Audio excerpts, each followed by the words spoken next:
Assalamu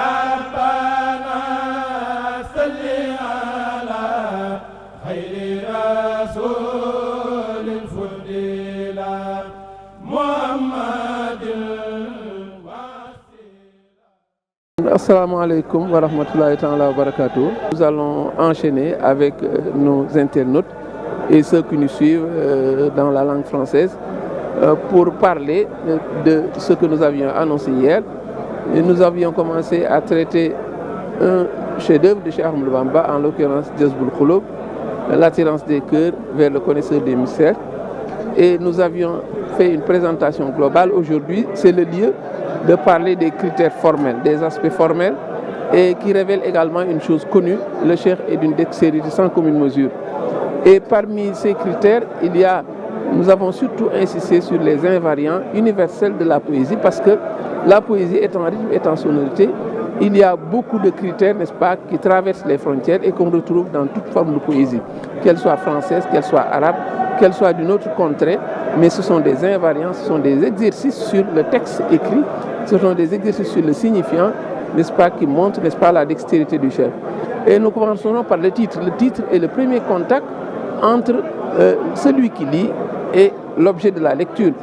Et on sait que chez le cheikh, le titre est déjà un signe manifeste de sa dextérité, de sa maîtrise de la langue arabe, parce que les titres sont traités de manière à avoir un titre dans une allure rimée, dans une allure poétique.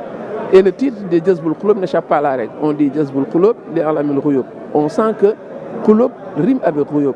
C'est le même cas pour Muqaddamat al-Amdah fil Madami Miftah. Donc Amdah rime avec Miftah.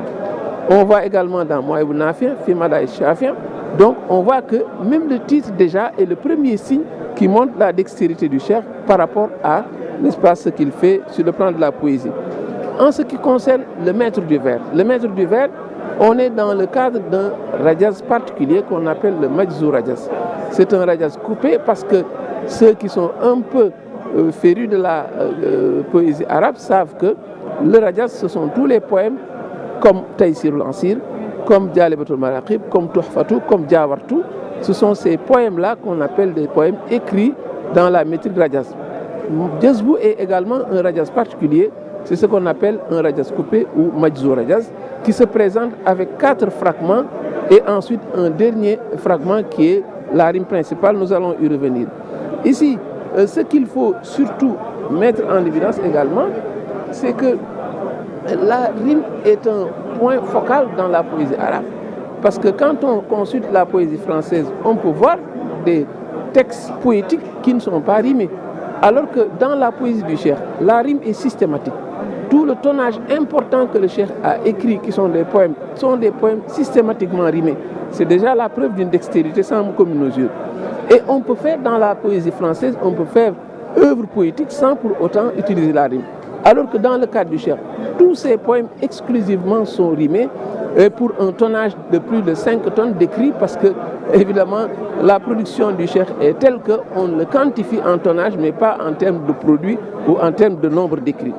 Et on voit donc ici, en ce qui concerne la rime, on est dans la rime en mi. Tous les 185 vers que compte Jazboul Khouloub sont rimés en mi jusqu'à la fin.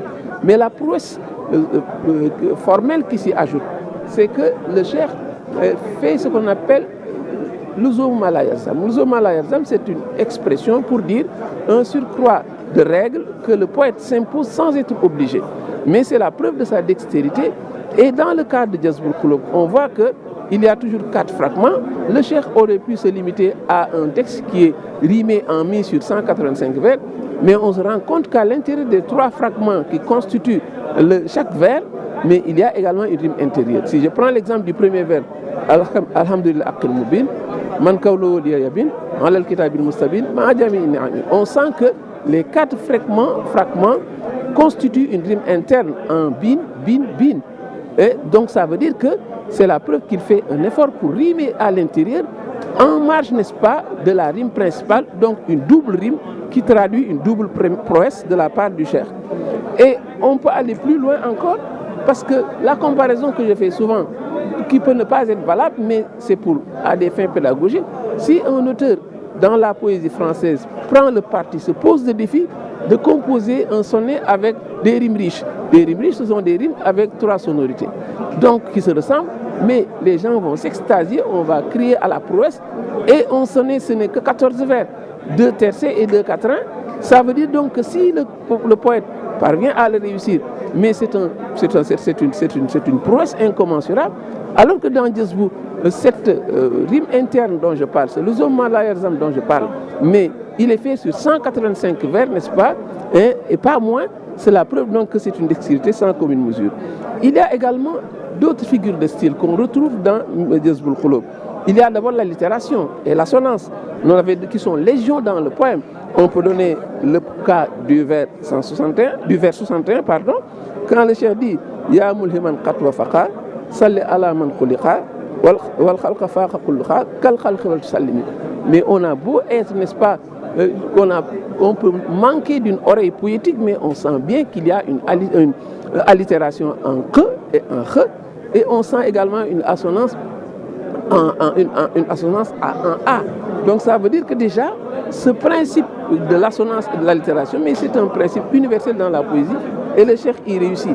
On peut donner l'autre exemple, le vers où il dit Ya Rabbana, quand il dit Ahmaduna, Rahmatuna, Amiduna, Nihmatuna, Mahmouduna, Farhatuna, mais on sent bien qu'il y a une assonance, on sent bien qu'il y a une allitération, et il y en a d'autres dans Jazbou parce qu'ils sont très nombreux. Il y a l'usage du leitmotiv. On l'avait dit dans Mimia, le leitmotiv revient également à profusion dans Jazboul Khouloub, parce que le leitmotiv, nous l'avons dit, c'est à des fins de sonorité, c'est à des fins de rythme, mais il y a une double richesse parce que cela donne une certaine chaleur de la part de celui qui parle. Mais il s'y ajoute des très beaux noms du prophète, parce que du vers 73 au vers 82, 10 vers, le cheikh commence par Salli alal Muzammili, Salli alal Mudathiri, Salli alal Abdil Ilah, Salli alal Izbil Ilah. Et systématiquement, dans l'ordre, ça veut dire le drapé, la prière de Dieu destinée à celui qui est le drapé, celui qui est l'enveloppé, celui qui est le serviteur de Dieu, celui qui forme le parti de Dieu. Donc autant de très beaux noms pour dire donc que même dans le leitmotiv, le cheikh il greffe une autre chose, ce sont ces beaux noms du prophète. On peut choisir un autre cas, c'est l'usage de la mise en apostrophe. Quand il dit Ya Rabbana ou bien ô toi mon Seigneur, mais ça c'est également une figure de style que le cheikh utilise beaucoup, et on sait que la mise en apostrophe est destinée à montrer la chaleur d'évocation de la part de celui qui parle, mais également cela traduit cet amour incommensurable pour celui qui le fait courir, celui qu'il appelle son maître spirituel, celui qu'il appelle sa référence, celui qui est son bien-aimé, celui dont il dit que son amour est scellé dans son cœur. C'est la preuve donc qu'il y a à ce niveau un double avantage. Il y a enfin l'usage de l'intertextualité. L'intertextualité apparaît dans beaucoup de poèmes du cheikh, mais il est tellement remarquable dans Jazbou qu'on ne peut pas manquer de l'évoquer. C'est une pratique décelée dans Mimia, nous l'avons dit, mais nous citerons ici 2 exemples. L'intertextualité, c'est le fait que le cheikh utilise un propos qui fait référence à un autre texte et qu'on connaît bien, il cite sans en avoir l'air. Par exemple, quand vous prenez le cas quand il parle du pacte primordial au vers 26, quand il dit Man qad ajaba bi bala yawma alastu awalla qabla za yutakallumi, mais ça fait référence à un verset de la sourate Al-Anraf où le Seigneur a dit aux créatures Alastu bi rabbikum, ne suis-je pas votre Seigneur? Et ils ont répondu Khala balé, donc oui, nous sommes évidemment nous sommes tes créatures.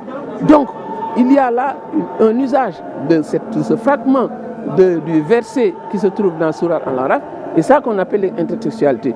Ils le remettent également, il y a un remake au vers 174, quand le cheikh dit Kitab Rabbi al-Kitab, Binasi Zalik al-Kitab, c'est l'un des premiers mots de la sourate Baqara, quand Allah dit Alif Lam Mim, Zalik al-Kitab, le cheikh convoque ce fragment du Coran pour l'insérer dans son vers, et il cite sans en avoir l'air. C'est ce qu'on appelle également l'intertextualité, pour dire donc que sur le plan formel, Jazbou est d'une richesse inestimable, et il est certain que nous l'avons présenté au pas de course.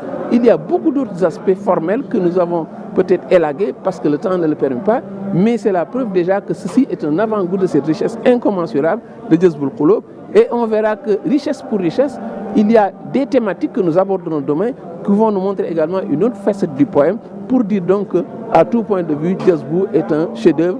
Et nous reviendrons demain, Inch'Allah, pour continuer sur d'autres aspects. Merci de nous avoir suivis et à bientôt dans un autre numéro.